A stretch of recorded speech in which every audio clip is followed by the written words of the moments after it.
comienzo al último acto programado de este ciclo que hemos hecho este verano en la Casa de la Hermandad Matriz. Hemos dicho todos los días que en el trasfondo de este ciclo está la figura del rey Alfonso X el Sabio, y hoy precisamente le rendimos tributo con las personas que están en la mesa. A mi izquierda está Manuel García, catedrático de Historia Medieval de la Universidad de Sevilla, un gran estudioso de la figura del rey Alfonso X el Sabio. A su izquierda está Pedro Rodríguez Bueno, pariente de Manuel Cirot. Manuel Cirot era Cirot Rodríguez, pariente del padre Antonio Bueno Montes, que es, yo creo que el único caso de una persona que ha sido hermano mayor de su hermandad.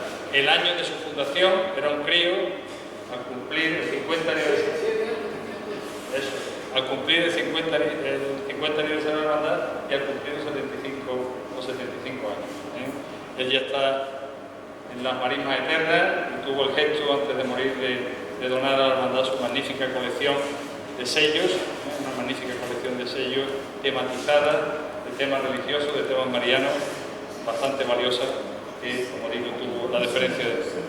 Pues él es el gran maestre de la asociación Alfonso X el Sabio, que lleva muchos años fomentando el conocimiento de la figura del rey, y que en este aniversario, en este octavo centenario de su nacimiento, pues está haciendo una labor muy proactiva, como digo, para difundir su figura en todos los lugares donde dejó huella, igual que lo hizo el. A su izquierda está Javier Bermejo, profesor de Arqueología en la Universidad de Huelva, y que pues, va a entablar también diálogo con Manuel y con Pedro. Yo, sin más dilación, porque tenemos como límite la misa de 9, hemos adelantado por necesidades de una de las personas que intervienen, que no podían hacerlo más tarde, pues doy la palabra. No sé si ya habéis organizado con ustedes, pues va a empezar don Manuel García, que por cierto, su abuelo es fundador de la Hermandad de Carrión de los Céspedes, están a punto de celebrar 100 años. Pues nada, bienvenido.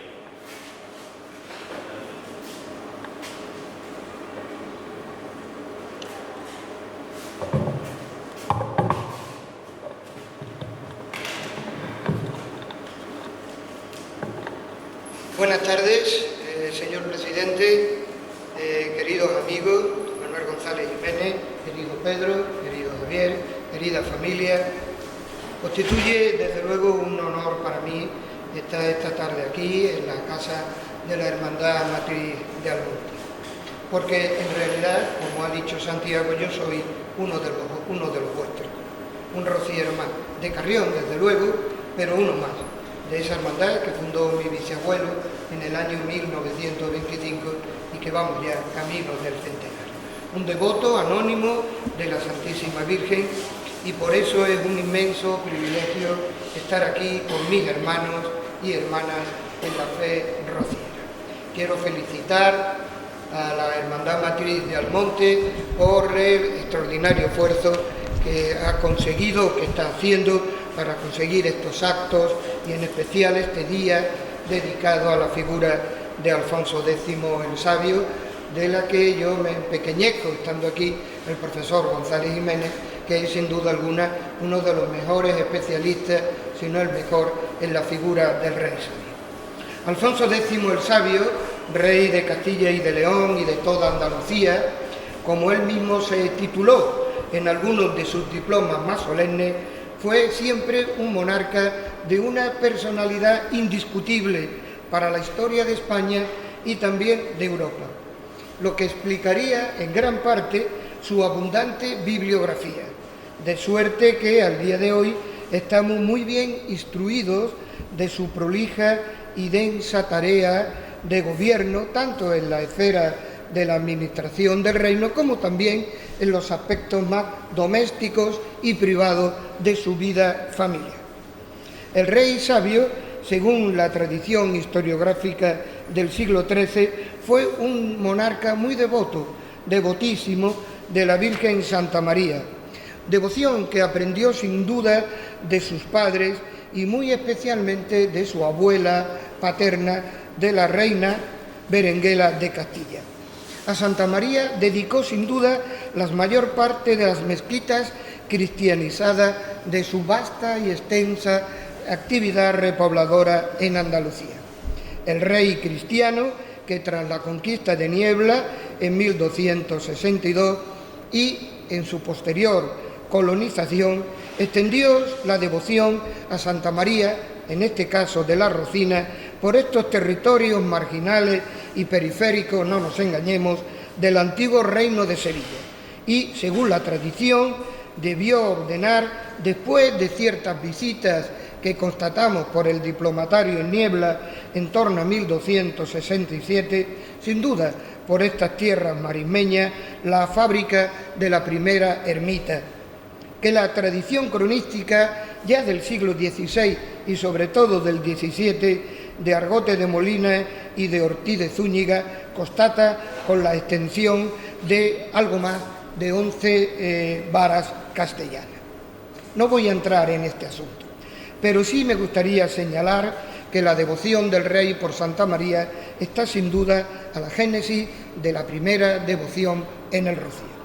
Las muchas perseverancias instructivas y también algunas que otras incertidumbres políticas que caracterizaron el reinado de este monarca van a reflejar a lo largo de su vida los éxitos y los fracasos del rey.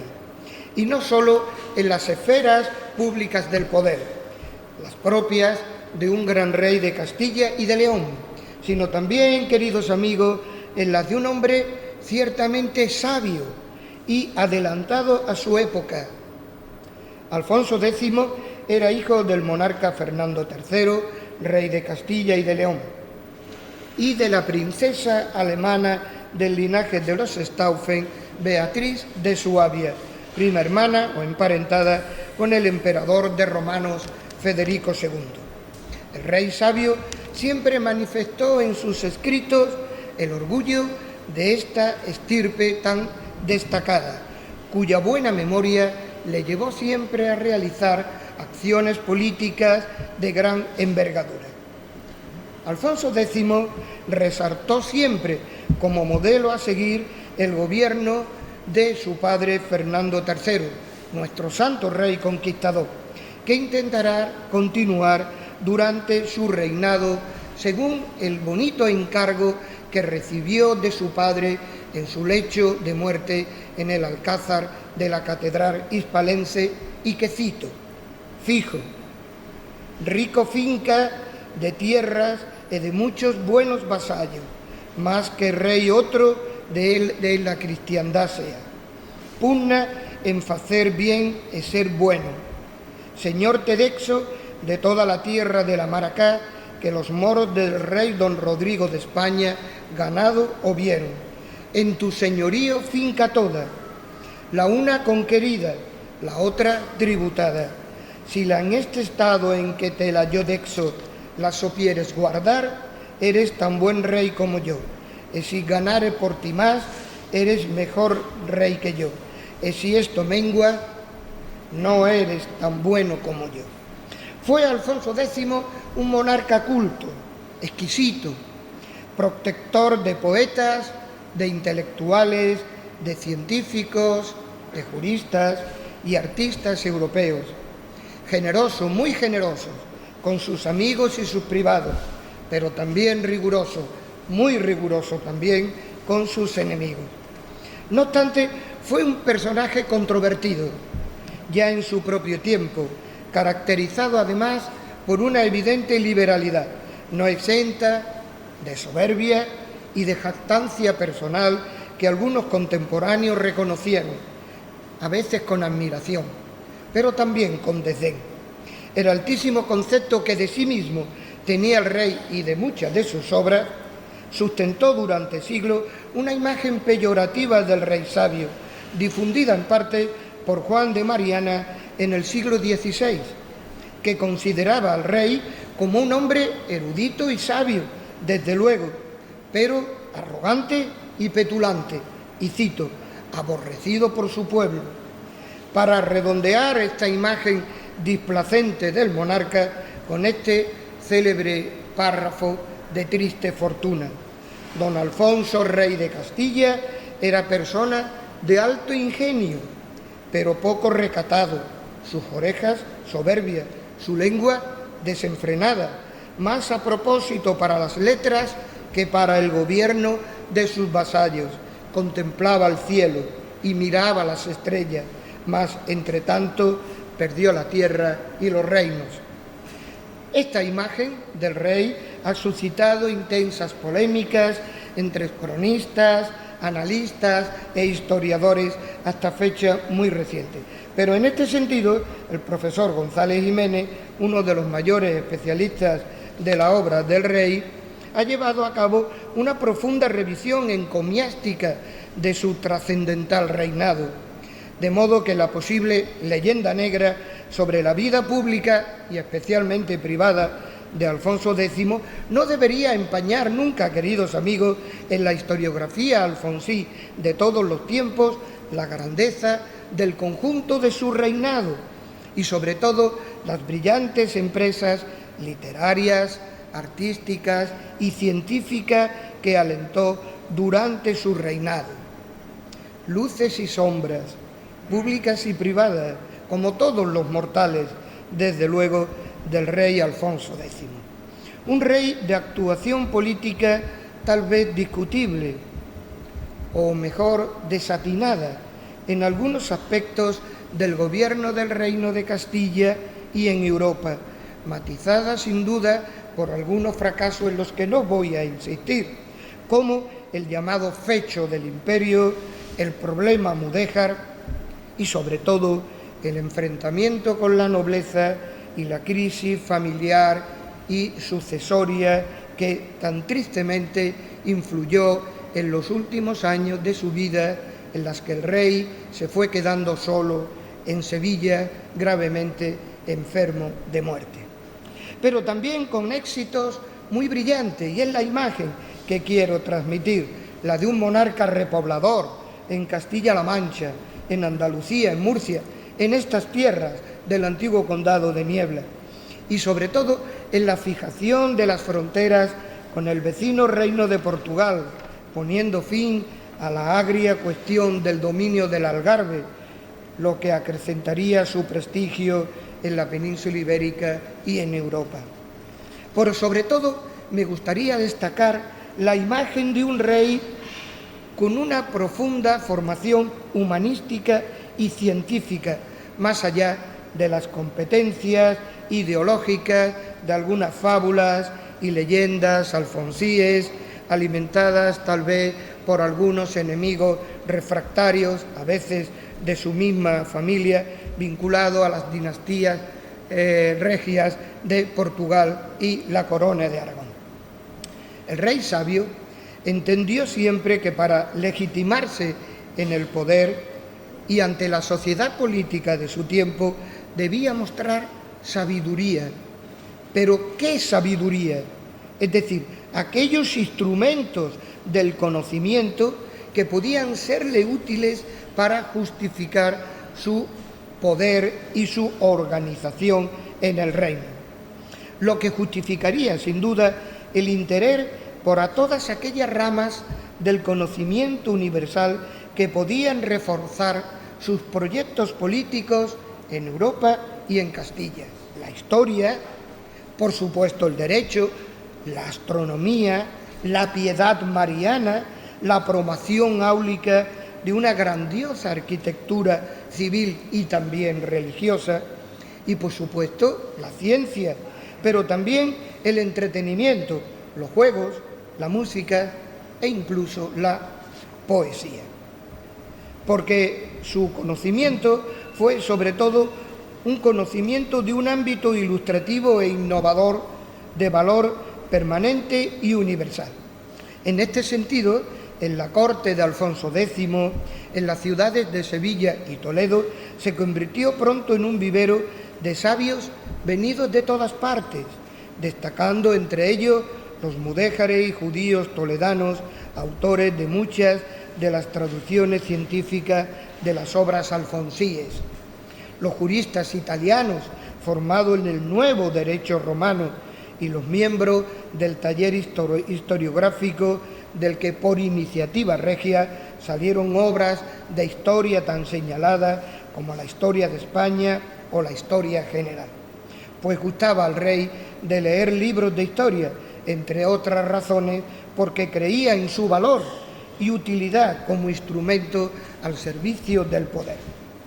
Fue también Alfonso X impulsor de traducciones: el libro de las estrellas, el de Abencerragel, el libro de las cruces, que ha sido considerado como el primer tratado astrológico en lengua castellana, y la colección de libros titulados Del saber de astronomía, en los que el rey sabio manifiesta su interés por la interpretación y la mediación de los astros y del universo, y sobre todo por su influencia en las personas, en las enfermedades, en el devenir de los seres vivos, como abunda en el libro llamado El Lapidario, donde analiza la influencia de las piedras y los astros en la salud de las personas.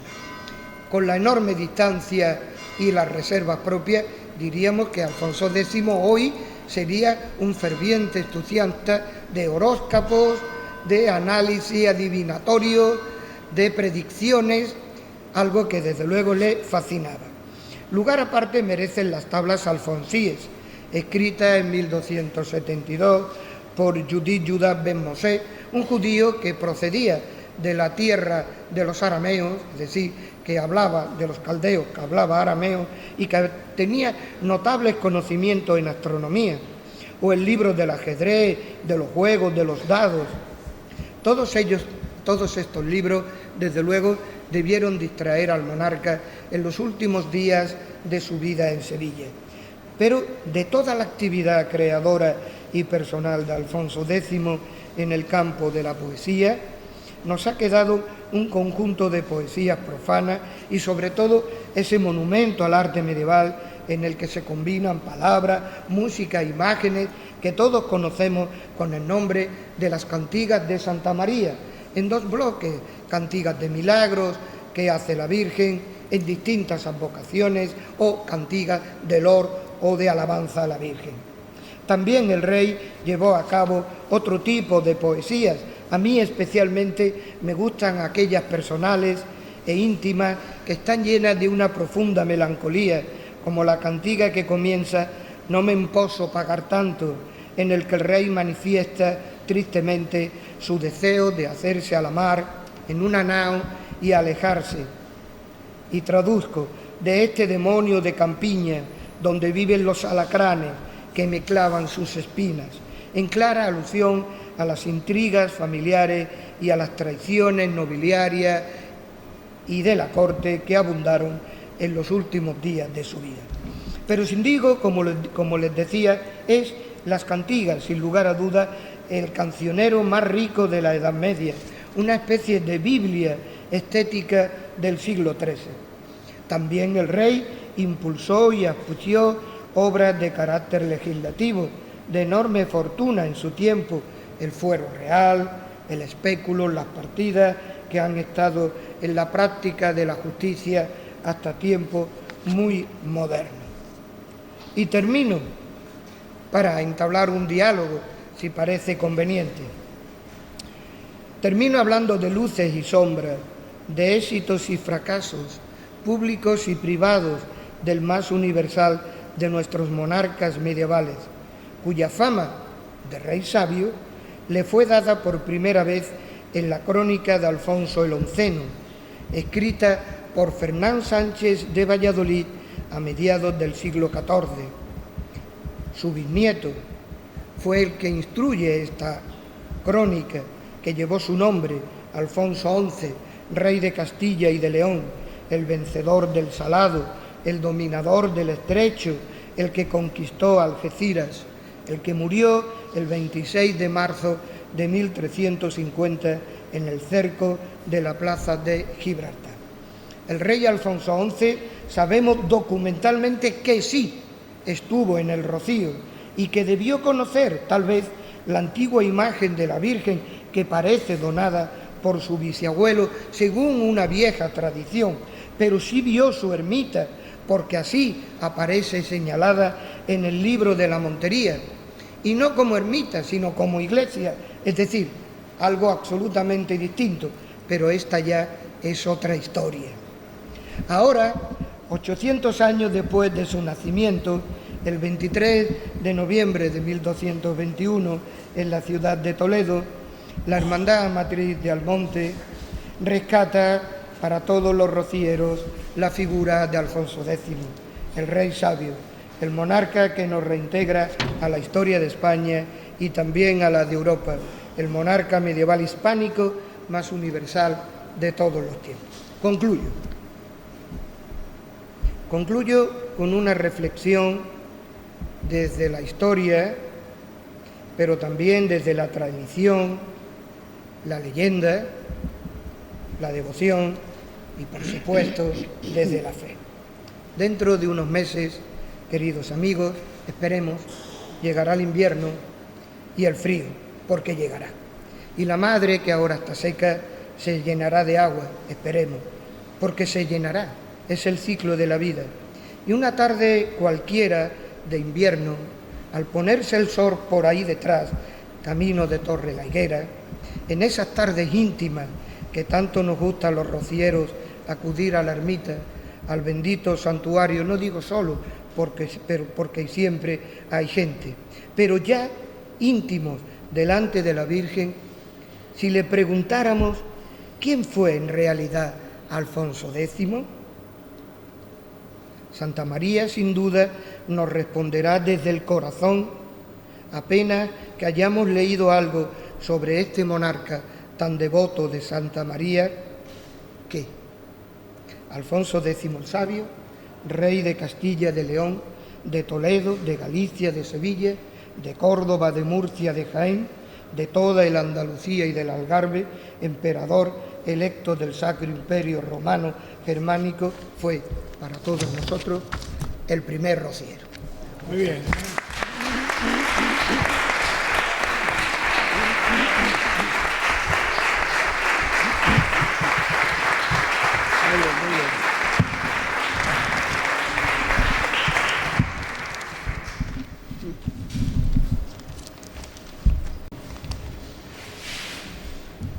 Muy bien, don Manuel, por su intervención, una intervención que nos ha abierto el panorama general de la figura del Rey Sabio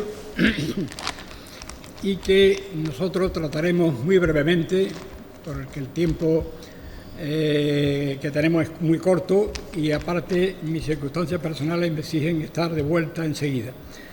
En primer lugar, mi salutación, mi agradecimiento al presidente de la Hermandad Matriz y a toda la hermandad. Mi saludo también a la hermana mayor, a Rocío, y a tan buena gente como veo por aquí, buenos y algunos lejanos amigos míos de mucho tiempo, y expresar mi satisfacción, mi gran satisfacción, de después de un tiempo un poquito especial, volver a este lugar donde tan impresionantes ratos pasé desde mi niñez y donde incluso en este patio he vivido momentos tan maravillosos.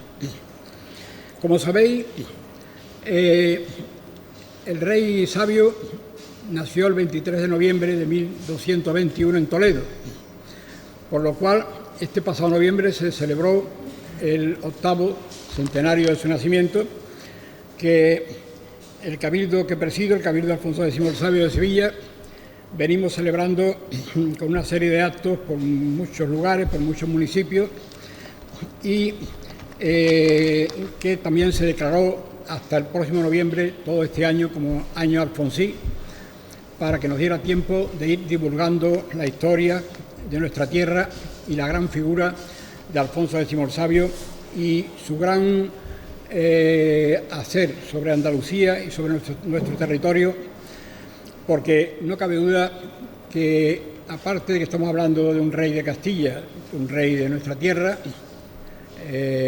un rey de Sevilla, en Sevilla vivió la mayor parte de su reinado, estamos hablando también de una de las figuras más universales y una de las figuras más importantes de la Europa del siglo XIII. En estos actos que hemos venido celebrando, lo hicimos ya con la Junta de Andalucía, con la Consejería de Cultura, actos solemnes muy importantes, con el Ayuntamiento de Sevilla, en el Salón Colón, y con los ayuntamientos y en las localidades de Sanlúcar la Mayor, de Paterna del Campo, con los 5 municipios del Campo de Tejada, en Puebla del Río, en Lebrija, en Huelva, etc. Ahora lo hacemos aquí con la Hermandad Matriz y continuaremos ahora en septiembre en La Palma, mi pueblo, donde este año el Ayuntamiento le ha dedicado la fiesta de la vendimia al centenario de Alfonso X, y seguiremos en el otoño pues con Villamanrique, Morón, Dos Hermanas, Jerez, Puerto, etcétera, todas las ciudades alfonsíes. Previamente, el pasado noviembre, el Cabildo otorgó a unos 30 y tantos municipios andaluces el título de municipio alfonsí por su gran vinculación con el rey, que entregamos en un solemne acto celebrado en el monasterio de San Isidoro del Campo, que presidió la consejera de Cultura. Entre ellos, uno de sus municipios al que le concedimos ese título fue, lógicamente, el municipio de Almonte, título que todavía no hemos podido entregar. Mi dedicación al estudio de esta comarca es muy antigua, hace muchísimos años, unos 50 años, que estos estudios y estos trabajos vieron también la luz en varias publicaciones. Concretamente, en el año 91, una de las publicaciones fue dedicada al Rocío. En el año 2004 salió este libro sobre La Palma y su entorno, Antigüedad y Edad Media, que recoge toda la historia de esta comarca en ese periodo, y un breve resumen de ese estudio de la Edad Media, concretamente referido al monte y a esta zona. Lo publicamos en la revista El Voto en el último número, en diciembre. Manolo ha hecho una visión general y yo quiero bajarme al terreno y hablar concretamente de esta zona y sencillamente contestar a las preguntas más normales que nos hacemos o que se hacen toda la gente de estos territorios. En primer lugar, ¿quién conquistó esta zona a los musulmanes? Si fue Fernando III o fue su hijo Alfonso X. Hasta no hace mucho había unas ciertas dudas sobre quién fue el real conquistador, el que llegó hasta esa zona y combatió a los musulmanes y conquistó todas estas tierras. Hoy tenemos muy claro, por el libro del repartimiento y por otras fuentes, y también por los anales de Ortiz de Zúñiga, los anales civiles y eclesiásticos de la muy noble ciudad de Sevilla, que el rey Fernando III, que conquistó Sevilla en 1248, pues quizás en el año siguiente, hasta 1249, conquistó también el Aljarafe y llegó a parte de esta comarca. Concretamente, está documentada la conquista por Fernando III de Hinojo y del Campo de Tejada, lo que hoy son los municipios de Paterna, Escacena, Chucena y Manzanilla. Prácticamente en Hinojo y en Manzanilla quedó establecida la frontera cristiana ante el reino de Niebla, que hasta esa zona llegaba todavía en su mandato. 4 años más tarde, ya muerto Fernando III el Santo, Fernando III murió a los 3 años y medio aproximadamente de la conquista de Sevilla. Llegó a Sevilla muy cascado, muy enfermo.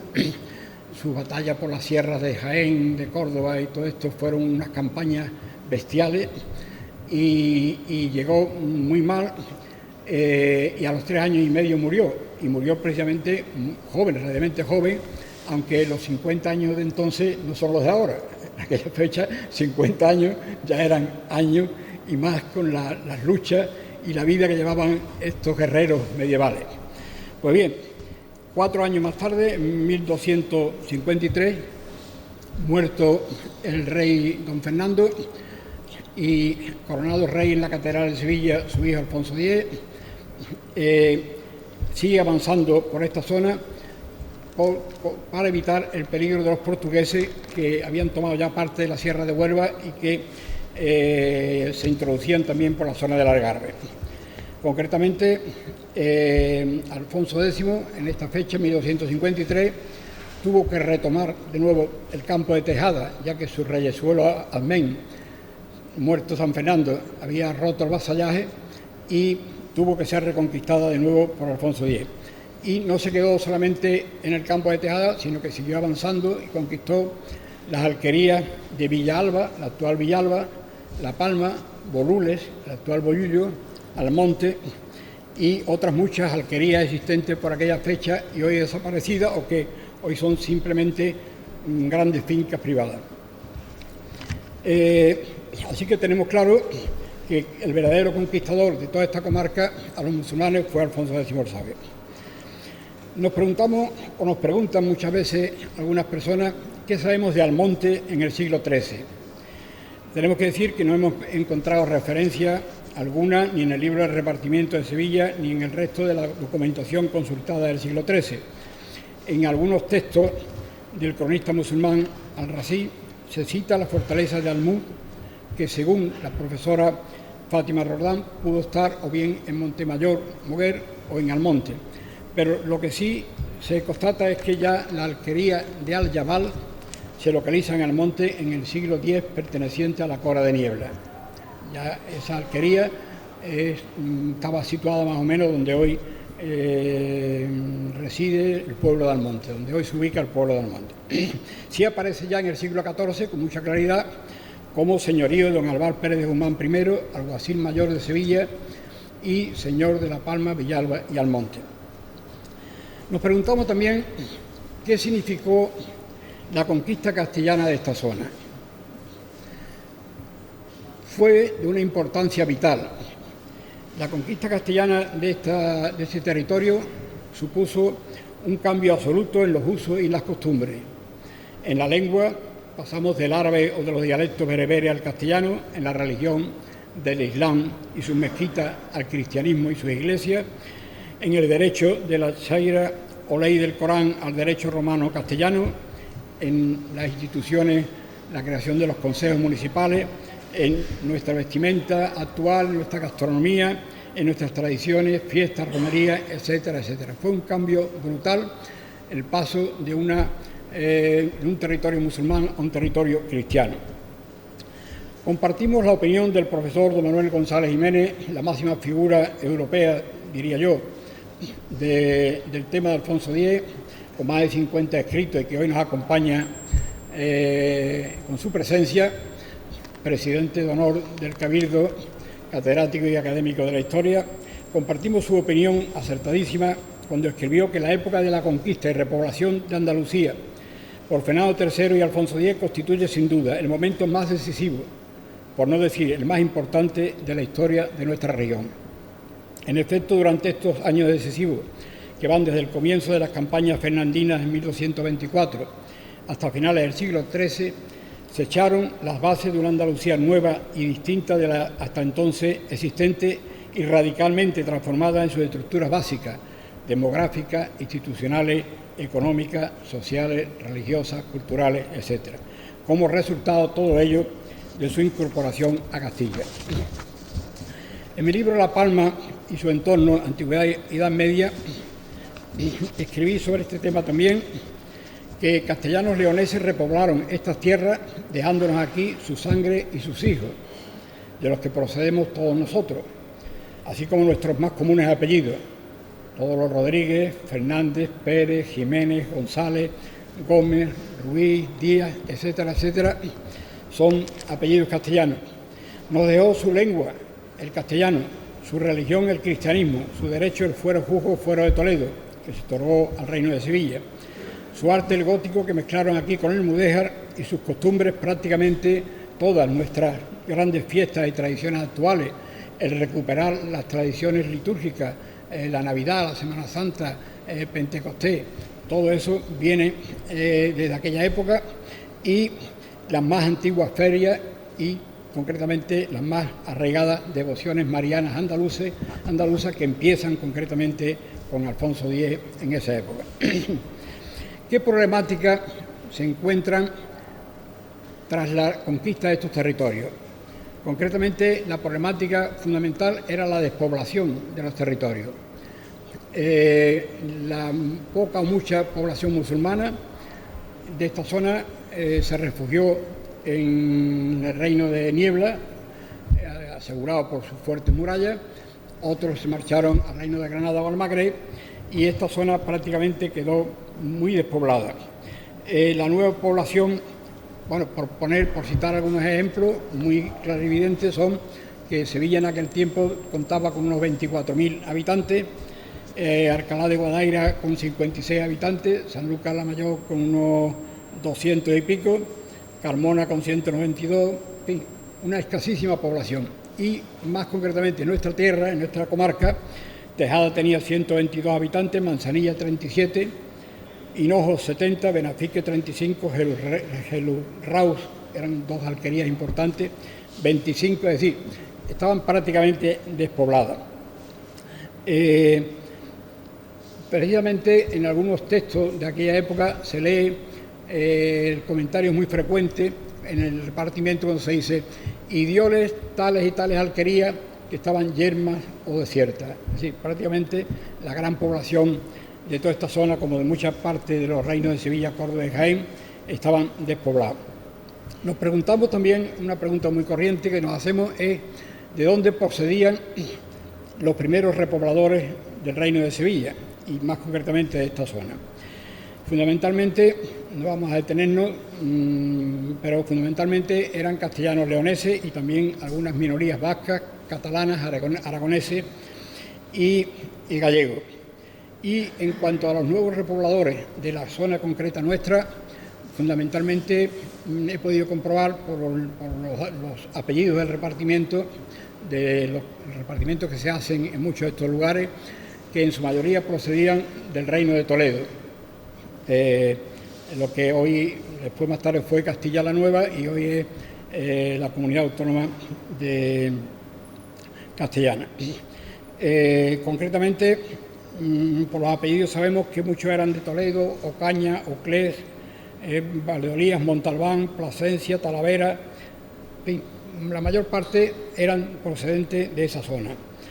Y tras la conquista castellana, la población musulmana en estas tierras fue muy pequeña y, sin embargo, se constata en esta zona concretamente quizá una colonia judía que quizás fuera más importante y más numerosa que la musulmana.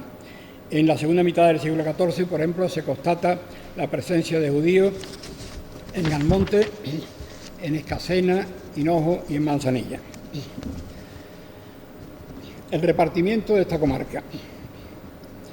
Tras la conquista se produjo el repartimiento de estas tierras, es decir, había que poblar esta zona, había que atraer mano de obra para roturar las tierras, para fomentar la ganadería, para crear vida económica, y la forma más práctica de hacerla era hacer heredamiento, es decir, otorgar tierras y casas a los que quisieran venir a residir en esta zona y a incorporarse a las tareas agrícolas y ganaderas, que eran las fuentes principales de riqueza de aquel tiempo.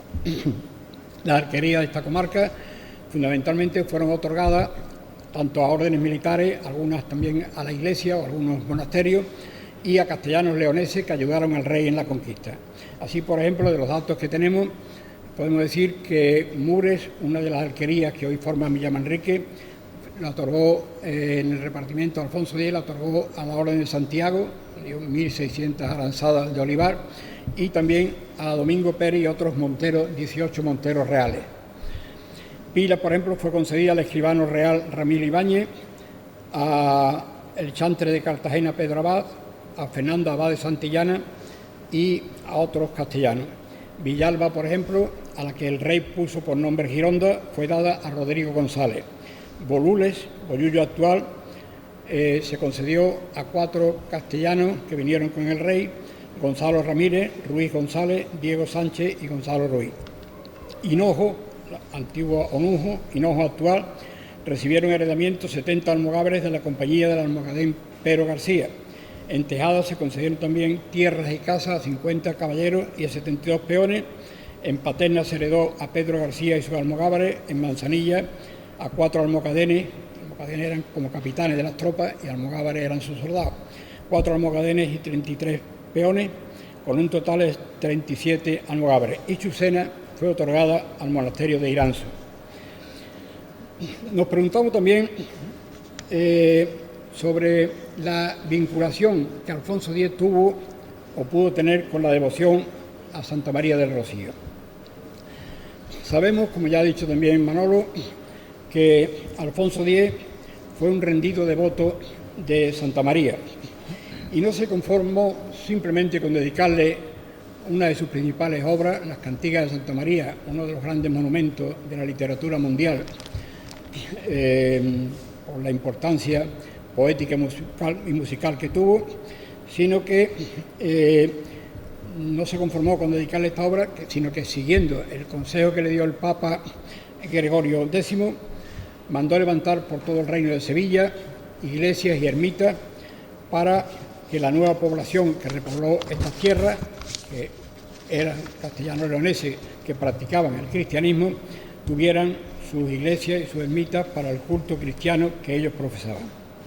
En Triana, por ejemplo, el rey mandó levantar la iglesia, la Real Iglesia de Santana, y en la puerta de la Barqueta, antigua puerta de Vic Ragel, dotó al monasterio de San Clemente de monjas del Ciste.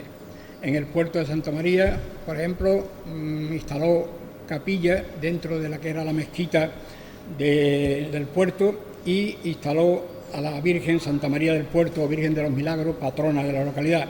Y en la mezquita del Alcázar de Jerez instaló a la imagen de Santa María del Alcázar, ambas citadas abundantemente en su obra de las Cantigas. También en otras villas y lugares del Reino de Sevilla, y concretamente de la comarca nuestra, introdujo otras imágenes marianas, concretamente en Sufre la imagen de la patrona de la Virgen del Puerto, en Tejada la imagen de la Virgen del Sagrario, patrona de Toledo. Esto nos demuestra que, como he dicho antes, que una gran parte de los repobladores de esta zona eran toledanos. Imagen de la Virgen del Sagrario, que una vez que Tejada desaparece en el siglo XVI, pasó a la iglesia parroquial de Paterna y ahí se conservó hasta el año 36. Fue una pena que no se conserve hoy, porque como todas estas imágenes góticas de aquella época tienen un valor artístico e histórico impresionante. En Hinojo, Manzanilla y La Palma creó la devoción a la Virgen del Valle, también de profundas raíces toledanas, muy profundas raíces toledanas, y asimismo, y según la tesis de Juan Infante Galán, mandó levantar ermita en el bosque de la Rosina y colocar en ella a la imagen de Santa María de la Rosina. En mis muchísimos contactos con Juan Infante Galán, desde muy joven, porque solía pasar con nosotros muchas temporadas en una finca que unos tíos míos tenían aquí a 1 kilómetro de distancia, le pregunté por las fuentes que utilizó para esta tesis suya, que está contenida en el libro que publicó sobre el Rocío, y nunca me respondió. Conocéis las peculiaridades de Juan, su carácter y sus cosas, y por más que yo le insistía, pues jamás era muy celoso de sus temas. También en su última etapa solíamos reunirnos con él, otro amigo más y yo, todos los jueves en el Bar Laredo a tomar café con él, y muchas veces le volvíamos a preguntar, pero nunca soltó prenda de dónde había sacado esa hipótesis y tal. Hoy no tenemos realmente prueba alguna de que Alfonso X visitara estos bosques, ni que mandara levantar la primitiva ermita de 10 varas de largo, de 11 varas de largo, y colocar en ella a Santa María de la Rosina, lo cual tampoco quiere decir que no fuera realidad, ya que tenemos muchos indicios, sin olvidar que se perdieron la mayor parte de los documentos de la conquista y del repartimiento del Reino de Niebla. El profesor don C. Sánchez Herrero, catedrático de Historia Medieval y miembro también del Cabildo de Alfonso X, refiriéndose a las fundaciones religiosas del Reino de Sevilla, escribió que los procesos de conquista y de repoblación del territorio tuvieron mucho que ver en cuanto a los lugares y los ritmos de expansión de estas fundaciones. De ellos tenemos muchos ejemplos, pero citaremos solo dos de ellos, no tenemos más tiempo.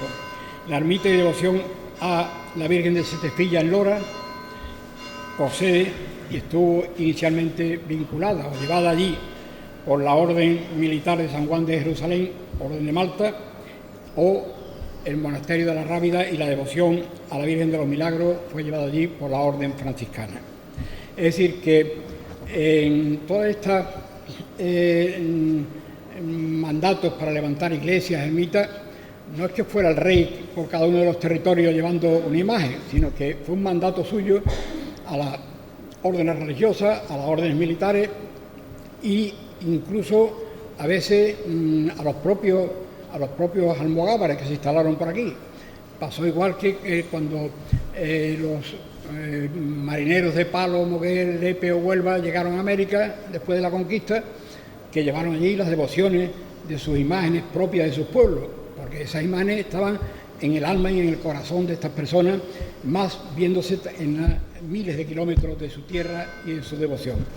Pues bien, en mi opinión, la devoción rociera pudo iniciarse durante el reinado de Alfonso X, en la segunda mitad del siglo XIII, siendo probable, yo veo muy probable, que la sagrada imagen fuera traída a este lugar siguiendo el mandato a las directrices del rey en general, pero por algunas de las órdenes militares o monásticas que colaboraron en la conquista de esta zona, y más concretamente por la Orden de Santiago, práctica que fue muy común por aquella época. La presencia de la Orden de Santiago se constata mucho por el entorno más cercano al Rocío. En Mures, Villamanrique, por ejemplo, en 1253, recibió un heredamiento importantísimo del rey de 1.600 aranzados de olivar. Desde 1239 ocupó el castillo de la Alpiza en el municipio de Paterna, término de Paterna, y desde 1240 ocupó el castillo de Ayamonte, Lepe y toda aquella zona. Y se constata también su presencia en el siglo XIII, muy cerca de esta zona, en Hinojo o en Bollullos, por ejemplo, del condado, donde sus respectivas iglesias parroquiales siguen denominándose iglesias parroquiales de Santiago Apóstol. Tanto la primitiva ermita como la imagen de Santa María de la Rosina existían con certeza constatada históricamente en el siglo XIV, como ha dicho Manolo, citada por Alfonso XI en el libro de la Montería, y en otros documentos también sobre pleito y deslinde, aunque muchos indicios, nos hacen pensar que pudieran haber existido en el último tercio del siglo XIII. Por una parte, el citado libro de su bisnieto recogió, según algunos autores, abundante documentación de casa del Tratado de Venación de Alfonso X. Y por otra parte, tenemos que apuntar que fue Alfonso X el Sabio quien conquistó estos lugares en 1253 y que el propio rey estuvo personalmente en Niebla el 15 de agosto de 1262 y después quizás posteriormente en otra fecha, para otorgarle el fuero y la seña, concediéndole importantes privilegios para su repoblación. No debe olvidarse que por aquel entonces estas tierras eran del Consejo de Niebla, como se describe en el propio libro de la Montería. De todas formas, y en el supuesto de que el propio Alfonso X mandara levantar la primitiva ermita del Rocío, no parece probable que lo hiciera entre 1270 y 1284, fechas que cita Juan Infante Galán, porque en esa fecha el rey se encontraba en Toledo, en 1278 hasta 1281, y vuelve a Sevilla en los 3 últimos años de su reinado, muy enfermo, con el cáncer en el maxilar que tenía y con la hidropesía, y agobiado, muy agobiado por la crisis política y por los problemas familiares con su hijo don Sancho. De lo dicho tenemos que concluir, para terminar, que no existen pruebas fehacientes de que el rey sabio estuviera en el Rocío, ni de que por un mandato expreso suyo se levantara la primitiva ermita. La historia se basa en hechos fehacientes y probados documentalmente, si no estaríamos hablando de leyenda. Pero también es cierto, y esto tenemos que recordarlo, que la historia no recoge toda la verdad real de los hechos que sucedieron en aquel tiempo, ni tampoco de los hechos reales que suceden actualmente. En los siglos anteriores, más en una etapa tan oscura como la Edad Media, existieron hechos imposibles de probar. No había fotos como hoy día, que estamos con el móvil todo el día haciendo fotitos. No había, los documentos, la mayor parte se perdieron, o muchos archivos de la zona se perdieron también a lo largo de los siglos, pero no obstante hubo muchos hechos reales que existieron. Sin ir más lejos, yo siempre que hablo de este tema digo que mi abuelo José María Rodríguez, por su negocio y por sus amistades almonteñas, visitaba con mucha frecuencia el monte y el Rocío. Sin embargo, en el siglo pasado, yo hoy no tengo un documento que pruebe que estuvo en el Rocío, que estuvo en el monte. En fin, y eso fue en el siglo pasado. Como escribió el profesor Jiménez de Parga, necesitamos la historia. Sin una historia común no hay ciudades, no hay regiones, no hay naciones. Las ciudades, como los hombres o los árboles, necesitan sus propias raíces, su propia seña de identidad, porque son los cimientos más sólidos para crecer y desarrollarse. Los hombres y los árboles sin raíces se tambalean al compás del viento. Si bien es cierto que por estas tierras pasaron muchos pueblos, iberos, tartesos, romanos, visigodos y musulmanes, no cabe duda de que fue Alfonso X el Sabio quien puso las bases para la fundación de Almonte y la comarca, estableciendo sus cimientos y sus raíces e integrándola en la civilización occidental, cristiana y europea que hoy disfrutamos. Muchas gracias por la atención y buenas tardes.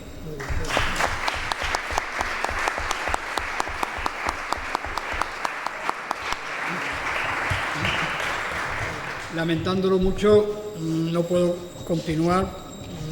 Mi presencia en Sevilla tiene que ser lo más rápida posible, pero aquí os dejo con una magnífica compañía y con la palabra ahora del amigo Javier. Muchas gracias a todos. Bueno, pues buenas tardes. En primer lugar, a sumarme a las palabras de agradecimiento por la invitación a participar en estos diálogos de los compañeros de mesa que me han precedido en el uso de la palabra. Como digo, bueno, pues agradecer al presidente de la Hermandad Matriz y a su Junta, como digo, la iniciativa y la invitación.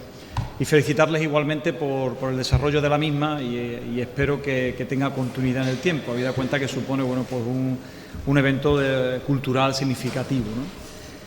Habida cuenta también que nos encontramos ya casi a las menos 20 de las 9 de la noche, no quiero tampoco extenderme mucho. La obra del monarca sabio ha quedado puesta de relieve en las intervenciones de Manolo, de Pedro, de manera brillante, y yo, desde el punto de vista de mi especialidad de la arqueología, poco más voy a decir sobre la figura del mismo. Es, por tanto, como digo, conocida la obra del mismo en el territorio, especialmente en el territorio nubense, como ha quedado desgranado.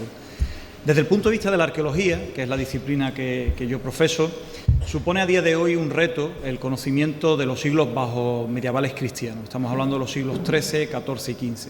Por diversos motivos, básicamente porque hay numerosos yacimientos desconocidos, el estudio de su cultura material tiene diversas características y particularidades. Piensen ustedes que, por ejemplo, el tránsito de lo que supone el estudio de una cultura claramente cristiana en la arqueología, en la cerámica, eso no se va a producir de manera fehaciente hasta prácticamente el siglo XV, cuando veamos el cambio en el uso de las vajillas domésticas que abandonan las formas y las tradiciones moriscas hacia formas ya claramente cristianas. Básicamente sirva de ejemplo las grandes formas abiertas de servicio comunal propias de la cultura magrebí en favor de las escudillas o platos de uso individual.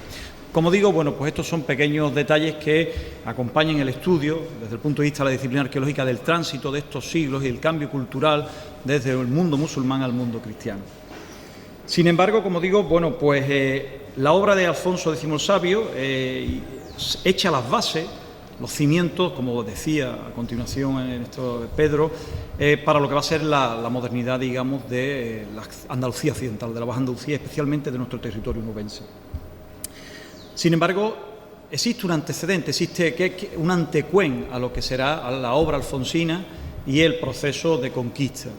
Las tierras de Almonte, las tierras de la zona oriental del territorio onubense ya conocieron el cristianismo desde los momentos prácticamente del siglo V o VI después de Cristo. Ejemplos de ello pueden ser la magnífica y preciosa inscripción que se conserva en la parroquia de Almonte, de Domigratia, una tapa de sarcófago elaborada en mármol con un epitafio funerario precioso, sin lugar a dudas uno de los mejores ejemplos que se conservan de ese periodo en la península ibérica, fechada en el 495 después de Cristo, que junto con otros testimonios materiales como pueden ser el cancel también litúrgico, eclesiástico, aparecido en el Camino de Cabezudo, en la salida de Almonte, que testimonian la existencia, en definitiva, de una serie de comunidades cristianas, paleocristianas, en los territorios de las marismas y de las rocinas, en esas fechas tan tempranas. Sirva también de ejemplo el conocido poblado de Cerro del Trigo, que perdura hasta el siglo VI después de Cristo y que muestra en sus registros materiales la introducción del cristianismo de una manera clara en sus enterramientos.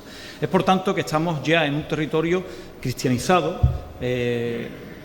sí periférico, pero no marginal desde el punto de vista de la ocupación. Piensen ustedes que este territorio rico en caza, en ganadería, en marisqueo, en pesca, siendo clave en el tránsito hacia lo que sería la desembocadura del Betis, de ese lago ligustino, las tierras de la conexión con la tierra llana de Huelva, no pasó desapercibido para ninguna cultura ni para ningún imperio a lo largo de la historia. Por tanto, si bien es cierto, son territorios periféricos dentro de lo que va a ser digamos ya en estos momentos, la Cora de Niebla, ¿no? por enmarcarlo en un momento ya bajo medieval cristiano, no van a ser marginales. Igualmente, prueba de esto es la gran cantidad de alquerías que se conquistan y que van a ser objeto de repoblación en los programas alfonsinos. Eso da también pie a entender que no es un territorio yermo. Es decir, aquí había una población que vivía al amparo de la extracción de los recursos agropecuarios, ganaderos en definitiva, que el espacio de Almarins, como definen las fuentes islámicas, ofrecen. Igualmente llamativo es la asistencia del poblado de Almonte, también traído a colación por el compañero que me ha precedido en el uso de la palabra, ¿no? Si bien es cierto, la profesora Fátima Roldán argumenta que bien puede ser Almun aparece recogido en las fuentes que conmemoran los sucesos de la Fitna, del califato del siglo X después de Cristo.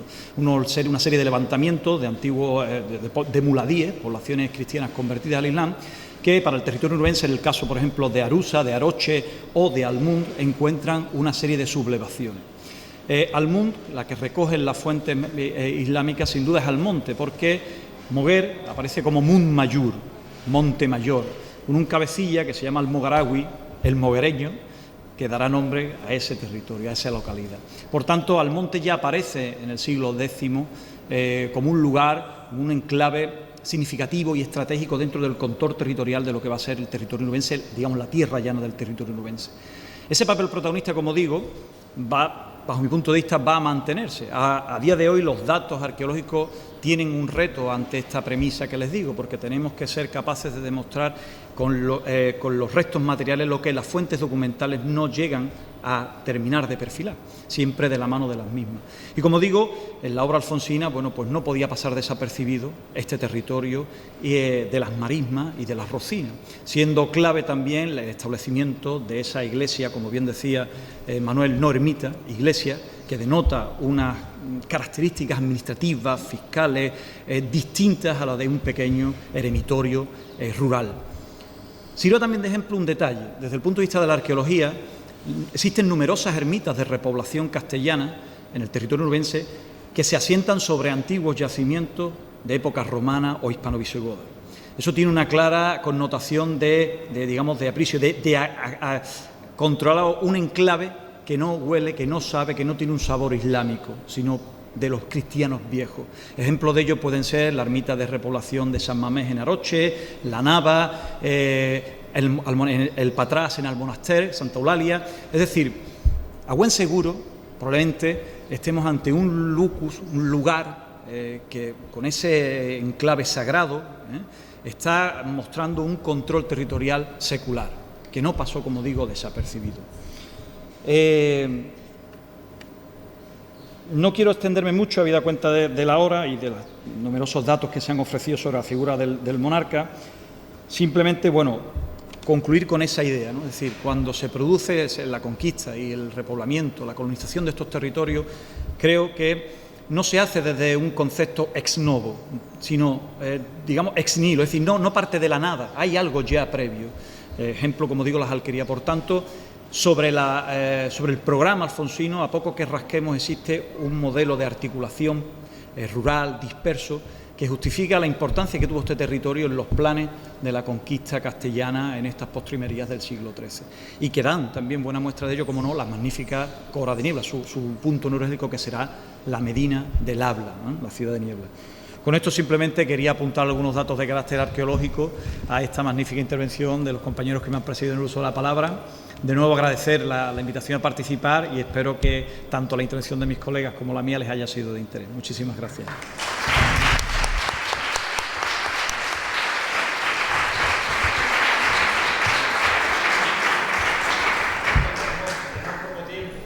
Tenemos poco tiempo, pero 10 minutillos sí podemos tener, si alguien quiere hacer alguna consulta o hacer algún comentario. Manuel. Sí, Adelante. bueno, solamente ampliar un poco el comentario. Vamos a ver. Siguiendo un poco lo que ha señalado mi colega Pedro Rodríguez Bueno y mi compañero Javier. Evidentemente, Alfonso X, en su diplomatario, que estudió el profesor González Jiménez, estuvo en Niebla en 2 veces. En 1262, con la conquista, posiblemente en enero, febrero, aparece en el diplomatario. Hasta más tarde también hay 2 documentos fechados en Niebla. ¿Significa eso que el rey estuviera todo el tiempo pendiente del cerco de Niebla? No. Sin duda alguna, el rey debió moverse por practicar actividades cinegéticas. Pero después de la conquista de Niebla, este territorio es todavía muy mudéjar. Hay una notable población islámica y la conquista de Niebla no supone la inmediata cristianización del territorio, como ha señalado Javier. Las alquerías se siguen manteniendo, hay una tradición islámica andalusí, muchos musulmanes se fueron, otros no. Otros no. Por ejemplo, cerca de la localidad de la Puebla del Río, se constata a finales del siglo XIII, en la Carta Puebla que da Alfonso X, en 1275, una torre que se llama de Abed Mafoz. Es decir, que el reyezuelo de Niebla, no me gusta llamarle reyezuelo, que el rey de Niebla, del Taifa, con su familia, debió tener heredades allí, propiedades allí. Todavía a comienzos del siglo XV, sus hijos, algunos cristianizados, van a esa torre y toponímicamente sigue manteniendo el mismo nombre. Lo ha tratado mi colega Alejandro García San Juan en la conquista de Niebla. Por lo tanto, que hay una tradición. La segunda vez, cuando el rey viene, de nuevo fechamos documento en 1267, es distinto. Ya no hay mudéjares. Puede que la población, después de la revuelta, se haya expulsado. Yo creo que es entonces cuando el rey lleva a cabo, sobre la base andalusí, la repoblación de estos territorios, a raíz de la expulsión de la población mudéjar, y se sirve de lo que había. Pero claro, antes, todavía antes, Pedro ha aludido a ello, me imagino que el rey iría por aquí, no lo sabemos, pero por los alrededores estuvo porque está fechado. Bien, antes incluso hay una tradición anterior que recoge la crónica, que es la conquista con el sometimiento del Taifa de Tejada, de Almete. No creo yo que Almete tuviera un territorio tan circunscrito. En esto voy a seguir la historia de un compañero ya fallecido, Rafael Valencia, exclusivamente centrado en Tejada y poco más. Creo que no. Creo que entre el Guadiamar y el Tinto había un territorio de este monarca que se extendería posiblemente hacia el sur, hacia Hinojo y más abajo, casi hasta por aquí y más abajo. Al otro lado del Tinto era el Taifa de Niebla que seguía. Por tanto, hay que tener en cuenta la tradición andalusí. Bien, ¿fue Alfonso X el promotor de la primera iglesia? No lo sabemos, pero lo que sí fue que fue de la extensión de la devoción a la Rocina y al culto a la Virgen. Eso está claro. Nos vamos a su bisnieto, Alfonso XI. Alfonso XI sí que estuvo aquí. Lo dice el libro de la Montería, en torno a 1348-50, y nos da el famoso texto que describe la existencia de una iglesia de Santa María de la Rocina y de una ermita de Santa Olalla. paréntesis, Santa Olalla es Santa Eulalia. Y voy a decir una cosa que a los rocieros nos gusta. Sabemos que esta santa, Eulalia, fue quemada en el siglo II por Diocleciano. Y cuenta la tradición de Domiciano que cuando esta santa sufrió el martirio y la quemaron, de sus cenizas salió una paloma blanca, en su espíritu, una paloma blanca, dice la fuente de Domiciano. Voy al rey mío, voy a Alfonso XI. El rey estuvo aquí y lo dice dos veces. Primero el libro de la Montería, si no él sus monteros, no sabemos quiénes fueran sus monteros, pero el rey debió estar por aquí, por estas tierras, las describe muy bien y las conoce. Y desde luego, si él no levantó la ermita o la iglesia que dice que existía, ¿quién la hizo? Fernando IV, su padre, desde luego que no, pobre estaban otros menesteres, y Sancho IV mucho menos. Pues si no la hizo él, el único monarca que estuvo por aquí, o creemos que debió estar, debió ser el rey, Alfonso X. Pero ahora viene la segunda parte. Pero es que después, o antes o por el mismo tiempo, en 1337, el que sí está aquí. No lo dice ya el libro de la Montería, que pudo narrarlo sus monteros. Lo dice Fernán Sánchez de Valladolid, que es el cronista de la crónica de Alfonso X el Sabio, pero también de la de Alfonso XI, pero también de la de Alfonso X, también de Fernando IV y también de Sancho IV. Es el autor de las crónicas que recibe por encargo de Alfonso XI. Por tanto, él sabía perfectamente que en 1337 el rey había estado aquí corriendo en un soto que llaman de Santa María de la Rocina.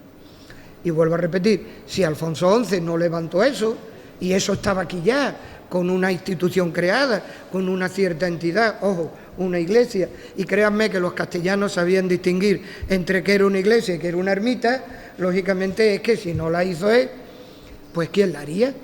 Yo me inclino a pensar que posiblemente el rey. ¿Cuándo? No coincido con Juan Infante en esa fecha, ahí coincido con Pedro.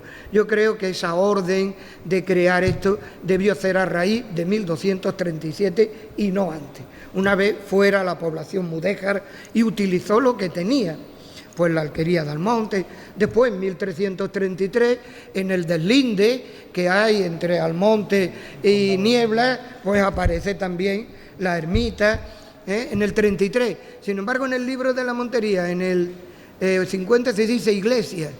Ha cambiado, ha evolucionado, hay algo más que nos está hablando, porque hay una estructura poblacional y organizativa. Y termino, pues nada, con esta breve observación de que entre Alfonso X y Alfonso XI, entre los dos Alfonsos, están los orígenes de nuestras identidades y de nuestras devociones, de las que debemos sentirnos muy orgullosos. Evidentemente hay otras leyendas y otras tradiciones, que duda cabe, unas con más fundamentos, otras con menos fundamentos, pero a nosotros nos deben interesar de las que estamos hablando hoy, y como legítimo heredero de Alfonso X, Alfonso XI, que llamó a su bisabuelo, y por primera vez en este libro de la Montería, en el libro de la Montería no, en la crónica de Alfonso XI, de Alfonso Lonceno, con el nombre de Sabio. Muy bien, pues yo creo que está muy bien traída la figura de don Juan Infante Galán, que ha salido a colación de esta mesa redonda, porque él es el primero que hace una visión a 360 grados de la historia del Rocío, y el primero que rescata la figura del rey Alfonso X el Sabio. Es verdad, como decía Pedro, que él era muy celoso de su fuente y que se murió sin contarnos de dónde había sacado esos datos, pero también es verdad, y esto lo dice mucho Julio, que era un hombre que tenía una intuición también desde el punto de vista histórico, muchos aspectos de la historia del Rocío muy valioso.